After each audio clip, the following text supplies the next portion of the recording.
Hello and welcome to BYJU'S Exam Prep IAS. Welcome to the big news. The topic for today's discussion, Kakori Train Action. Before we understand what this topic is in greater detail, a quick gentle reminder. BYJU'S Exam Prep IAS is now on Telegram. If you've not yet joined the channel, please do join so that you get all the current affairs related updates. Let's get started and try and understand what is this Kakori Train Action case all about. When we look into the history books, there are many incidents which inspire us even today. One such incident is what is called as the Kakori Train Action. Before we understand what this topic is, we have to understand a bit of a background. We have the non-cooperation movement. The non-cooperation movement was launched on 5th of September 1920 by the Indian National Congress under the leadership of Mahatma Gandhi. In 1920, Mahatma Gandhi declared the launch of the non-cooperation movement, which is a campaign which asked Indians to revoke their support from any activity that sustained the British government and economy in India.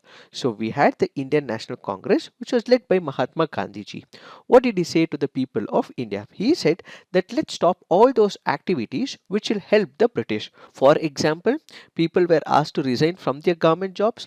People were asked to withdraw their children from government control or aided schools and colleges. People were asked to boycott foreign goods and services and use only Indian products. People were asked to boycott the elections to the legislative councils. People were asked not to serve in the British Army. So all those areas and avenues and ideas and objectives which were trying to put forward the growth of the British, that was completely have to be eliminated, said Mahatma Gandhi ji during the non-cooperation movement. So this was a campaign to revoke their support from any activity that sustained the British government and economy in India. This non-cooperation movement was initially all peaceful. Everything was happening as per the instructions of the Indian National Congress, but over a period of time, it also became non-violent as well. Gandhiji had envisioned the movement to be non-violent, using his methods of satyagraha to eventually attain the self-governance. Initially, it was non-violent. They followed the principles of ahimsa, but over a period of time, it eventually became non-violent because of the actions of the British. So, what exactly happened?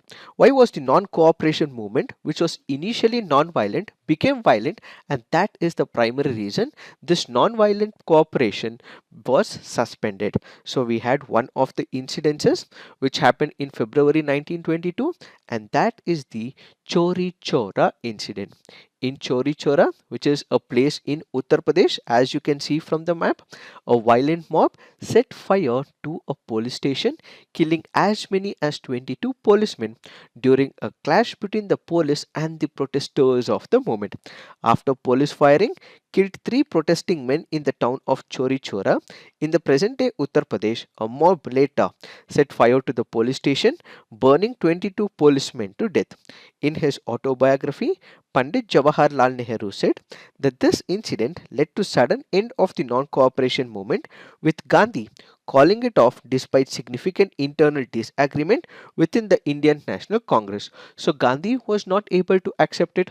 He was not able to accept for the fact that when non-cooperation movement started, it was non-violent. There were principles of ahimsa that had to be followed everywhere, but all of a sudden it became violent. So he felt that people were yet not ready to accept the principles of ahimsa, and he withdraws this non-cooperation movement. Many people were also confused as well. In fact, people within Congress, they were also confused as well, and few people within Congress who were confused and were taken aback by this decision of Gandhiji also formed a new party called as Swarajya, and at the same time the young nationalists who were first of all not inspired by this non-violent method, they came up with a new movement, and that movement is what is called as the formation of Hindustan Republican Association. So Gandhiji started the non-cooperation movement. There was a violent attack. People were killed. So Gandhiji was not happy with it, so he withdraws it. So within Indian National Congress, there were few people. They go on to start a new political party called as the Swarajya Party because Gandhiji withdraws this non-cooperation movement. But other section of young nationals were not happy with this non-violent movement. They wanted to go revolutionary, throw the British out of the country, and they created one such organization called as the Hindustan Republican Association.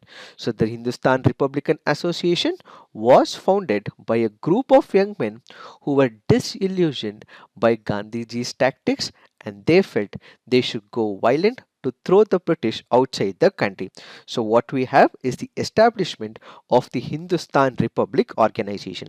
The HRA was thus founded by a group of young men who were disillusioned by Gandhi's tactics and what they felt was zealous preaching of non-violence. Ram Prasad Bismil and Ashfaqullah Khan, both of whom had a flair for poetry, were among the group's founders. Others included Sachindranath Bakshi, trade unionist Jogesh Chandra Chatterjee. Figures such as Chandrasekhar Azad and Bhagat Singh would also join the HAR. What was the manifesto or the formation process of this particular association? The manifesto released on Jan 1st, 1925 was titled Krantikari or Revolutionary. What was the idea behind it? It proclaimed the immediate object of the Revolutionary Party in the domain of politics is to establish a federal republic of United States of India by an organized and armed revolution. Their envisioned republic would be based on universal suffrage, socialist principles, importantly, the abolition of all systems which make the exploitation of man by man possible. So they were inspired by the very idea of Marxism as well. So they had to open up multiple centers in multiple places in India to basically perpetuate this information and also deliver more goods to the people of the country. So the HRA was formed in multiple places like Allahabad, Agra, Kanpur, Varanasi, Lucknow, Shahjahanpur, so on and so forth. And they also started bomb manufacturing units at Calcutta and Diogar as well. So during this particular process, they wanted to inspire a larger section of the people. So they requested the youth of the country to join the party so that they can throw out the British and ultimately bring freedom to India. They did not also approve the methods of Gandhiji. They often criticized as well, and at the same time, they also wanted to include universal adult franchise and also espoused a socialist society for India. These were some of the fundamentals with respect to this association. However, whenever you have an organization, what you require is the money. Whenever you have an organization, what you also have is an ideology for which you have to inspire a certain section of people so that this section of the people ultimately join this ideology. So, what are the two things that we require? One is the money and the finances to run the organization. The other is what we require is the ideology and certain action plan so that people are inspired by this idea. So what they come up with is called as the Kakori Conspiracy. This is also called as the Kakori Train Robbery. So this happens to be a robbery that they plan so that they can take the money from the British. So what is the first objective? That they require the finances to run this organization. How do they get the money? They basically felt it is the British who have taken Indians' money. It is the British who have taken our own money. So let's throw out this British, and if we can actually hijack or take over this train which is actually transferring the money from one place to another, since it is our money, we are not robbing it, but we are taking back our own money. So the first instance was the Kakori Train Robbery, where they felt the British were transferring money from one place to another. If we capture this particular train, we would be able to take the money, which is not robbery, but it is our money. Through this, they plan to achieve the first goal of becoming financially independent. The second was also to inspire a certain section of the people so that it could attract the youth. So what do? After planning this particular incident, they also felt that many other youth will also be inspired because they are going to spend this money that they have taken for the people of the country so that people would be inspired. The train robbery at Kakori was the HRS first major action in August 1925. The number 8 down train ran between Shahjahanpur and Lucknow on a fateful day. It carried treasury bags meant to be deposited in the British treasury in Lucknow. The revolutionaries planned to rob this money, which they believed legitimately belonged to the Indians anyway. The objective was both to fund the HRA and garner the public attention for their work and mission. On August 9, 1925, as the train was passing at Kakori station, about 15 kilometers from Lucknow, Rajendranath Lahari, a member of the HRA who was already inside the train, pulled the chain and stopped the train. Subsequently, 10 other revolutionaries, including Ram Prasad Bismil, Ashfaqullah Khan, entered the train and overpowered the guard.